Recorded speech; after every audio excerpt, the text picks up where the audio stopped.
आज crime investigation की एक बेजोड़ कहानी आप लोगों को सुनाने वाला हूं। इस स्टोरी को सुनने के बाद आपके मन में पुलिस वालों के प्रति सम्मान और ज्यादा बढ़ जाएगा। ये घटना है, ये जो लोकेशन है वो है मुंबई और तारीख है 25 अगस्त 2022।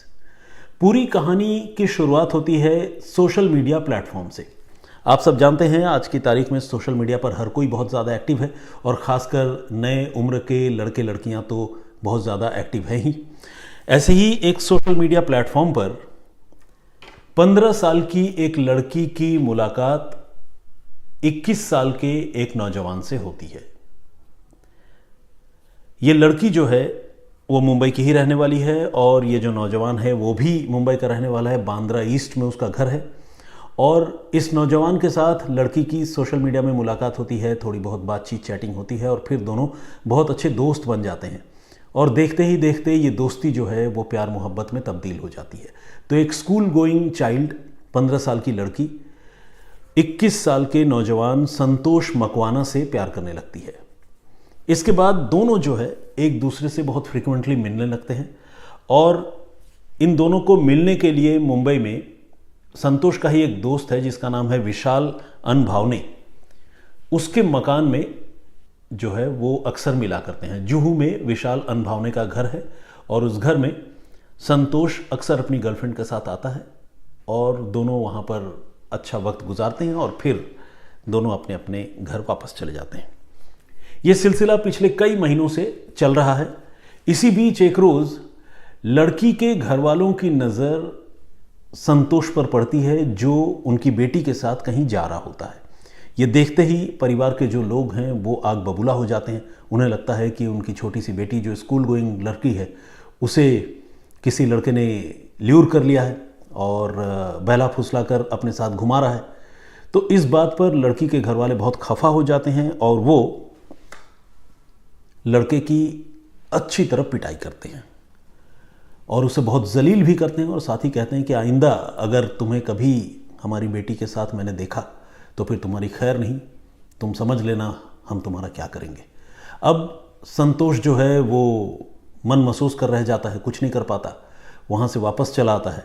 लेकिन ये जो पिटाई है उसमें शरीर पर जितनी चोट लगी होती है उससे ज़्यादा चोट उसके आत्मा पर या कहें कि उसके दिल पर लगती है और उसे बहुत अपमानित महसूस होने लगता है। उसे लगता है कि बहुत ज़्यादती हुई, बहुत बेइज्जती हुई।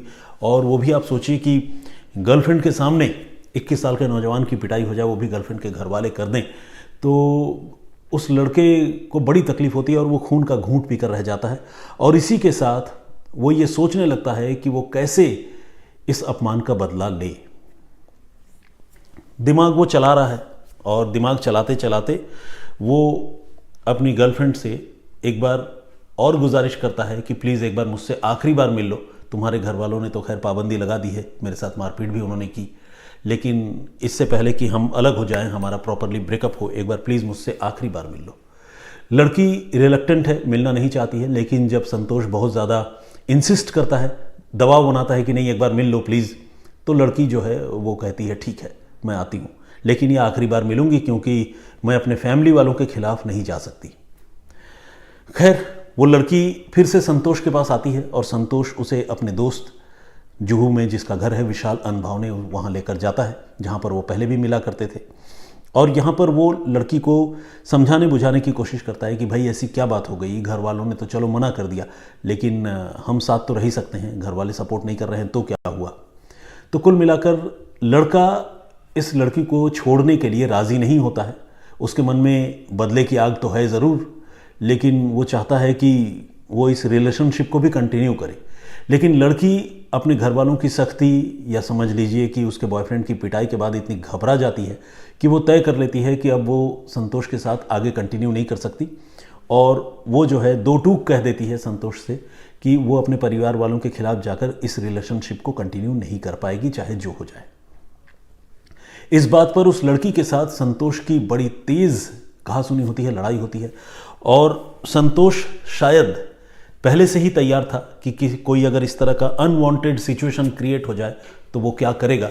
और इसी तैयारी की बदौलत उसके पास एक चाकू भी था। उसने वो चाकू अपनी जेब से बाहर निकाला और ताबड़तोड़ अपनी गर्लफ्रेंड पर उसने वार करना शुरू कर दिया।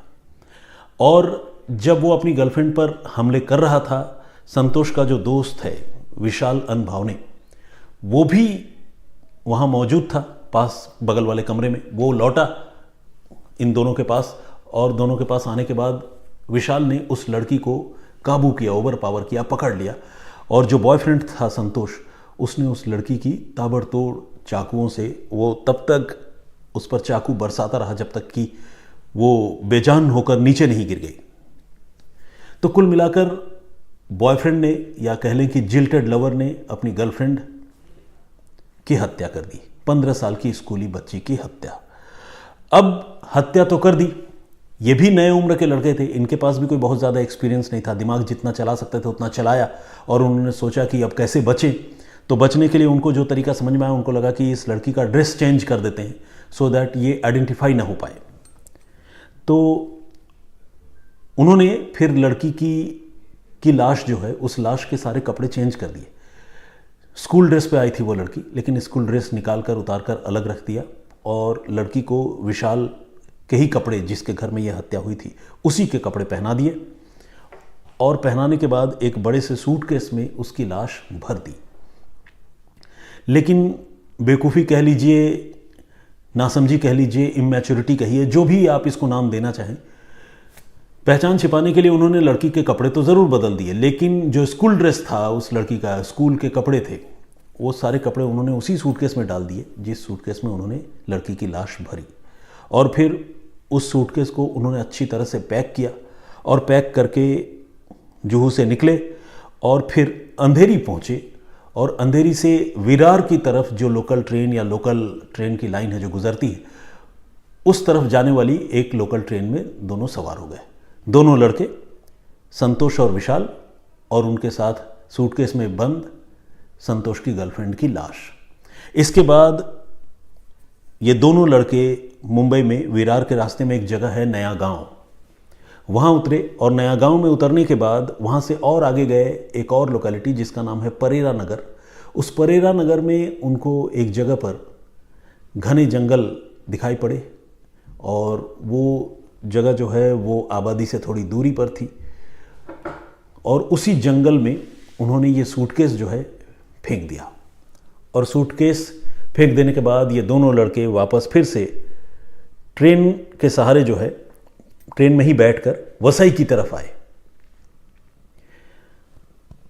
उधर घर वाले अपनी बेटी को ढूंढ रहे थे, क्योंकि बेटी 25 अगस्त को स्कूल जाने की बात कहकर निकली थी। 25 अगस्त 2022, यानी पिछले साल की यह घटना है।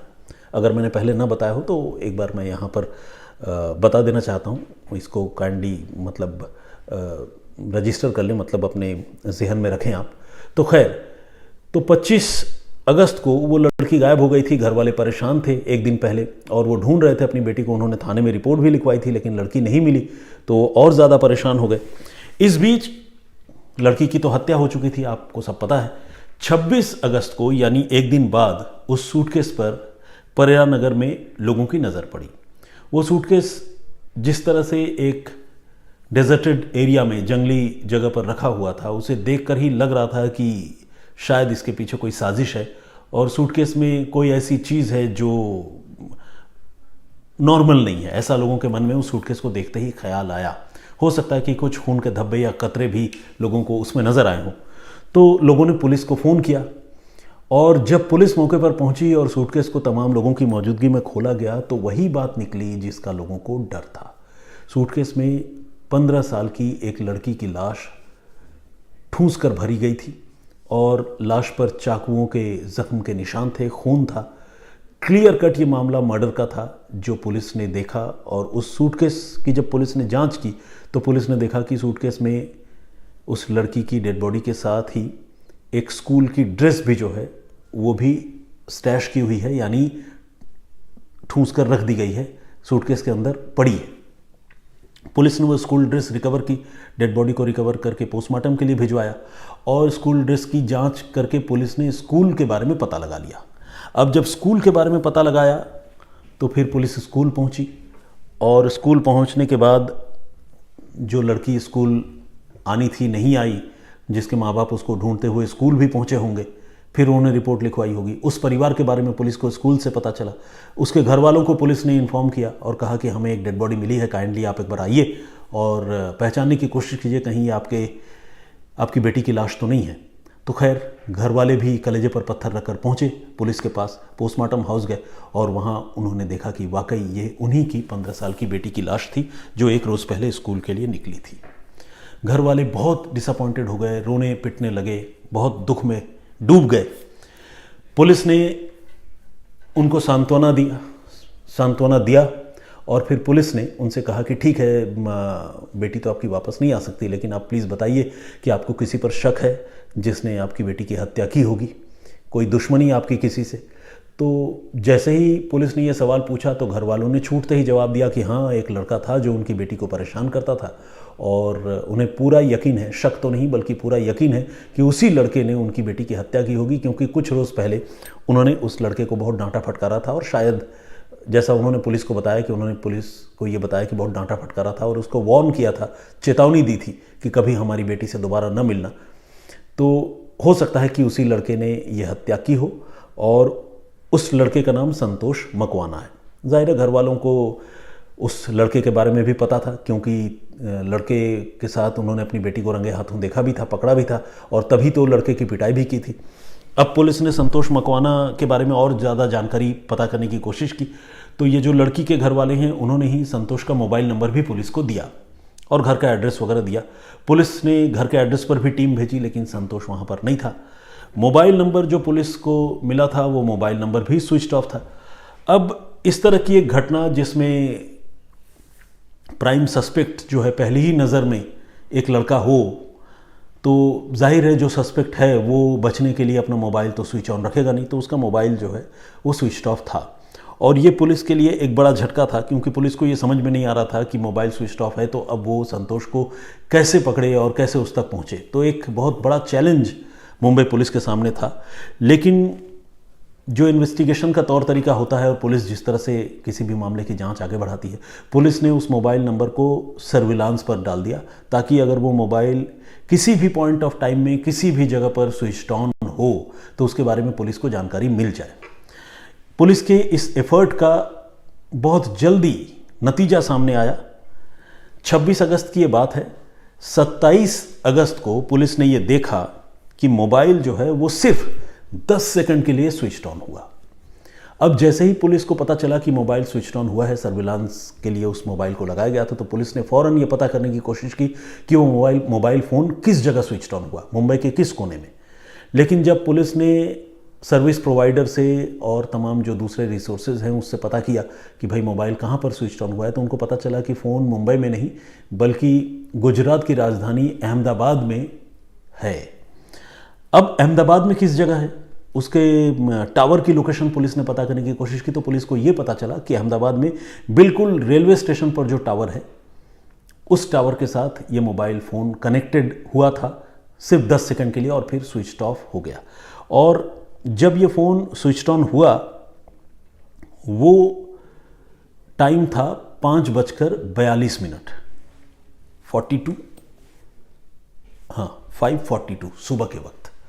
अब पुलिस को ये लगने लगा कि हो सकता है कि ये जो संतोष मकवाना है जिस पर कत्ल का इल्ज़ाम है और उसका साथी विशाल वो भी फरार है, तो ये जो दोनों लड़के हैं ये हो सकता है कि ट्रेन से बैठकर मुंबई से चले गए हों और अहमदाबाद में ही उतरकर कहीं वो छिपने की कोशिश कर रहे हों। तो पुलिस की टीम ने अहमदाबाद टीम से कांटेक्ट किया, गुजरात पुलिस से कांटेक्ट किया मुंबई की टीम ने, और रेलवे स्टेशन के आसपास जितने सीसीटीवी कैमरे हैं वो रेलवे स्टेशन के गेट्स पर लगे कैमरे थे, फिर आसपास के लॉज, होटल, रास्तों पर उन सारे सीसीटीवी कैमरों की फुटेज पुलिस ने स्कैन करने की शुरुआत की। लेकिन आपको जानकर हैरानी होगी और थोड़ी निराशा भी शायद हो कि बड़ी मशक्क़त करने के बावजूद पुलिस को गुजरात में अहमदाबाद रेलवे स्टेशन के आसपास किसी भी सीसीटीवी कैमरे में ये लड़के नज़र नहीं आए। न तो वो ट्रेन से उतरते हुए दिखे, न कहीं बाहर जाते हुए दिखे, न किसी लॉज में, न रेस्टोरेंट में, कहीं पर भी वो लड़के नज़र नहीं आए किसी भी सीसीटीवी फुटेज में। अब पुलिस के लिए ये चैलेंज और बड़ा हो गया, क्योंकि उन्हें समझ में नहीं आ रहा था कि अगर ये लोग गुजरात गए तो फिर गुजरात में गायब कहाँ हो गए। तो खैर पुलिस अपना दिमाग लगा रही थी, और इसी कड़ी में पुलिस इस नतीजे पर पहुंची इन्वेस्टिगेट करते करते कि वसई से एक ट्रेन जो है वो राजस्थान की तरफ जाती है, और वो अहमदाबाद गुजरात होते हुए जाती है, और वो ट्रेन बेंगलुरु कर्नाटक से चलती है। और ये जो दोनों लड़के हैं, ये बहुत मुमकिन है कि उसी ट्रेन में सवार होकर गुजरात राजस्थान की ओर गए हैं, क्योंकि सुबह 5:42 पर जब ये मोबाइल फ़ोन स्विच ऑन हुआ 10 सेकंड के लिए और फिर स्विच ऑफ हो गया, वो उस ट्रेन के अहमदाबाद में रुकने का समय है। अब पुलिस को ये बात समझ में आने लगी कि वो दोनों लड़के रेलवे स्टेशन पर थे तो ज़रूर, लेकिन प्लेटफॉर्म पर नहीं थे, गाड़ी से उतरे नहीं थे, बल्कि ट्रेन में ही बैठे थे। वो ट्रेन जो बेंगलुरु से वसई होते हुए राजस्थान की तरफ जा रही है, और ये ट्रेन कुछ देर के लिए जब अहमदाबाद में रुकी थी, इत्तेफाक से उसी वक्त इन लड़कों से वो मोबाइल फ़ोन 10 सेकंड के लिए स्विच ऑन हो गया था। अब पुलिस जो है वो और मुस्तैदी से उसने इस मामले की जांच शुरू की, और पुलिस ने पूरे रूट की स्कैनिंग करने की शुरुआत की, वसई से लेकर आगे गुजरात राजस्थान की तरफ जहां तक ट्रेन जाती है, पूरे रूट की स्कैनिंग करने की शुरुआत की। और खासकर सीसीटीवी कैमरे के फुटेज जो है पुलिस ने चेक करने की शुरुआत की। और जब पुलिस ने इस एक्सरसाइज को आगे बढ़ाया, तो पुलिस को जो है एक और अहम जानकारी मिली, एक और अहम सीसीटीवी फुटेज पुलिस के हाथ लगा, जिससे इस मामले की तफ्तीश थोड़ी और आगे बढ़ी। पुलिस ने देखा कि ये दोनों लड़के वाकई कत्ल वाले दिन ही, यानी जिस रोज़ ये हत्या हुई थी 25 अगस्त को, उसी दिन इन्होंने जो है वो ट्रेन बोर्ड किया था वसई से, और वसई से ट्रेन में जो इंजन है उसके जस्ट बाद वाले बोगी में संतोष और विशाल चढ़े थे, और दोनों ट्रेन में चढ़ते हुए साफ साफ सीसीटीवी कैमरे में नजर आ रहे थे। अब पुलिस के पास एक इंपॉर्टेंट क्लू मिल चुका था, जिसमें पुलिस को यह पता चल गया था कि कौन से नंबर की ट्रेन पे, कब कहाँ से चलने वाली ट्रेन पे ये दोनों लड़के किस बोगी में सवार हुए। अब एक तरह से ये पिन पॉइंट इन्फॉर्मेशन था। पुलिस ने ये सारी जानकारी अहमदाबाद और उसके आगे जितने रेलवे स्टेशन हैं उसके तमाम रेलवे स्टेशन के पुलिस से शेयर की, और कहा कि आप लोग प्लीज़ सीसीटीवी फुटेज देखिए, चेक कीजिए, ट्रेन को चेक कीजिए कि कहीं इस एज ग्रुप का या इस तरह दिखने वाला कोई लड़का आपको नज़र आता है या नहीं। तो अहमदाबाद मतलब गुजरात और राजस्थान की पुलिस, रेलवे पुलिस लगातार उस इलाके में जितने भी रेलवे स्टेशन हैं खासकर वहाँ के सीसीटीवी कैमरे चेक करती रही, लेकिन काफ़ी कोशिश करने के बावजूद और एक एक्सटेंसिव एक्सरसाइज करने के बावजूद कोई फ़ायदा जो है वहाँ की पुलिस को नहीं मिल पाया, और इन दोनों लड़कों के बारे में कोई जानकारी नहीं मिली। तफ्तीश आगे बढ़ रही थी लगातार। इसी क्रम में मुंबई पुलिस को ये पता चला, मुंबई पुलिस ने यह भी सोचा कि आखिर ये दोनों लड़के अहमदाबाद, गुजरात या राजस्थान की तरफ क्यों गए, किसी और दिशा में क्यों नहीं गए। जब पुलिस ने इस एंगल पर सोचा और पता किया, तो पुलिस को ये पता चला कि ये जो संतोष मकवाना है जिस पर कत्ल का इल्ज़ाम है, उसकी दादी अहमदाबाद से 146 किलोमीटर दूर पालनपुर में एक गांव में रहती है। पुलिस को जब ये जानकारी मिली तो पुलिस को लगने लगा कि हो ना हो ये दोनों लड़के ज़रूर पालनपुर में ट्रेन से नीचे उतरे होंगे। उसके बाद पुलिस ने पालनपुर रेलवे पुलिस से कांटेक्ट किया, मुंबई पुलिस ने, और उनसे कहा कि आप एक बार सीसीटीवी फुटेज चेक कीजिए, कहीं ये दोनों लड़के ट्रेन से नीचे उतरते हुए आपको अगर दिखे तो। पालनपुर ऑफ कोर्स बहुत बड़ी जगह तो नहीं है, तो जो वहाँ की रेलवे पुलिस है वो उसने सीसीटीवी फुटेज स्कैन करने की शुरुआत की, लेकिन इत्तेफाक से वहाँ किसी सीसीटीवी कैमरे में ये दोनों लड़के ट्रेन से नीचे उतरते हुए नहीं दिखे। शायद सीसीटीवी कैमरे का एंगल कुछ ऐसा रहा हो कि दोनों लड़के उतरकर किसी और रास्ते से निकल गए हों और वहाँ पुलिस को पता ना चला हो, यह भी हो सकता था। क्योंकि अगर इन लड़कों का कोई हाइड आउट या छिपने का अगर कोई ठिकाना हो सकता था, जो पुलिस को अब तक की तफ्तीश में समझ में आया, वो पालनपुर में उनके दादी का घर ही हो सकता था। तो पुलिस जो है वो पालनपुर पहुंची, मुंबई की एक टीम, और उन्होंने संतोष के दादी के घर दबिश दी और दादी से और घर के दूसरे लोगों से पूछताछ की। मगर दादी ने साफ साफ इनकार कर दिया, और बल्कि ये भी पूछने लगी कि भाई ये क्या बात हो गई, हमें तो पता ही नहीं, संतोष यहाँ आया नहीं। उन्होंने अपनी तरफ से भरसक पुलिस को कन्विंस करने की कोशिश की उसकी दादी ने। लेकिन पुलिस को संतोष की दादी के बॉडी लैंग्वेज से, उनके बातचीत करने के तौर तरीके से ये शक होने लगा कि शायद ये बुजुर्ग महिला झूठ बोल रही है अपने पोते को छिपाने के लिए और उसके गुनाहों पर पर्दा डालने के लिए।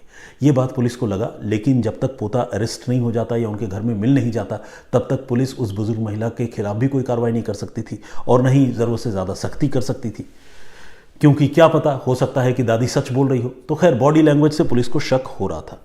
इसके बाद पुलिस वहाँ से लौट कर आई। 3 या 4 दिन बाद जब पुलिस को लगा कि मामला थोड़ा सेटल्ड हो गया है तो पुलिस ने फिर से उसके दादी के घर में दबिश दी और इस बार भी उनको निराशा हाथ लगी, क्योंकि वहाँ पर न तो संतोष मिला और न ही उसका दोस्त विशाल अनभाव ने। और उसकी दादी ने फिर से वही जवाब दिया कि उसे पता नहीं, आप लोग पता नहीं क्यों यहाँ आकर उन्हें परेशान कर रहे हैं। तो पुलिस मुंबई की जो थी वो निराश होकर पालनपुर से अब लौटने की तैयारी कर रही थी। इसी बीच इस मामले में एक मेजर ट्विस्ट हुआ ये कि पुलिस के पास एक एनोनिमस कॉल आया, एक गुमनाम नंबर से पुलिस के पास एक फ़ोन आया और उस फ़ोन करने वाले आदमी ने यह कहा कि 2 लड़के, वही 20 से 22 या 25 के एज ग्रुप के, उन्होंने वाकई पालनपुर में उस महिला के घर में देखे हैं जिस महिला के घर आपकी पुलिस टीम 2-2 बार छापेमारी करके लौट चुकी है। ये जानकारी जब पुलिस को मिली तो पुलिस ने उस आदमी से पूछा कि भाई आप कौन हैं। वो आदमी पुलिस को शुरू में तो कुछ भी बताने से इनकार कर रहा था, लेकिन जब पुलिस ने उसे भरोसे में लिया तो उस आदमी ने अपनी पहचान बताई। वो एक ऐसा आदमी था जिसका संतोष की पालनपुर में रहने वाली जो दादी है उसके साथ कोई प्रॉपर्टी को लेकर डिस्प्यूट चला रहा था। यानी एक तरह से देखा जाए तो ये पुलिस को जिसने भी फ़ोन किया वो आदमी संतोष की दादी का दुश्मन था या विरोधी था। अब उसको लगा कि यही मौका है, संतोष की दादी के लिए भी थोड़ी मुसीबत खड़ी हो जाएगी और जो गुनहगार लड़के हैं वो भी पकड़े जाएंगे। और उसने कुछ यही सोचकर पुलिस को खुफिया तरीके से फ़ोन कर दिया। और जब इस बार पुलिस को फ़ोन किया और बिल्कुल पिन पॉइंट इन्फॉर्मेशन पुलिस को मिली, पुलिस का भी कॉन्फिडेंस बढ़ा, तो पुलिस की टीम ने तीसरी बार संतोष की दादी के घर पालनपुर में दबिश दी और इस बार इत्तेफाक से संतोष और विशाल दोनों वहाँ पर मिल भी गए। और इस तरह से दोनों कत्ल के आरोपी लड़के संतोष और विशाल को पुलिस ने वहाँ पालनपुर से गिरफ्तार कर लिया। इस गिरफ्तारी के लिए पुलिस को 3-4 दिन की मेहनत ज़रूर करनी पड़ी। हज़ारों किलोमीटर का सफ़र पुलिस को तय करना पड़ा। हज़ारों किलोमीटर में लगे सैकड़ों सीसीटीवी फुटेज पुलिस ने स्कैनिंग की, कैमरों की फुटेज पुलिस ने स्कैनिंग की और लगातार मोबाइल को ट्रेसिंग पर पुलिस ने लगा कर रखा। शुरू से ही इस मामले में पुलिस के लिए इतना तो क्लियर था कि कत्ल जो है वो संतोष मकवाना ने ही किया है, लेकिन संतोष को जब तक गिरफ्तार नहीं कर लिया जाए, जब तक उससे पूरी कहानी सुन नहीं ली जाए, तब तक जो है पुलिस भी किसी फाइनल कंक्लूजन पे नहीं पहुंच सकती। तो इसीलिए पुलिस का संतोष को पकड़ना भी बहुत ज़्यादा ज़रूरी था और अगर वो गुनहगार था फिर तो पकड़ना ज़रूरी था ही, क्योंकि उसे सज़ा भी दिलाना था। तो इस तरह से पुलिस ने आखिरकार तकरीबन 4 से 5 दिनों की मशक्क़त के बाद, बल्कि मैं तो कहूँगा 1 हफ्ते की मशक्क़त के बाद, क्योंकि एग्जैक्ट उसकी अरेस्टिंग का डेट मुझे नहीं पता है, 25 अगस्त को हत्या हुई थी और इसके बाद वो पकड़ने की कोशिश इन लोगों ने शुरू की और तकरीबन हफ्ते भर के बाद पुलिस दोनों कातिलों को गिरफ्तार करने में कामयाब हो गई। लेकिन जिस तरह से पुलिस ने इस मामले में इन्वेस्टिगेशन किया, जिस तरह से लड़के की पहचान होने के बाद सीसीटीवी देखे, ट्रेन रूट की स्कैनिंग की, ट्रेन रूट का पता लगाया, मोबाइल कैमरे को सर्विलांस पर रखा और जिस तरह से गुनहगारों को पकड़ा, उसके लिए पुलिस की जितनी भी तारीफ़ की जाए वो कम है। आई होप पुलिस के इस इन्वेस्टिगेशन के बारे में आपको जानकर अच्छा लगा होगा।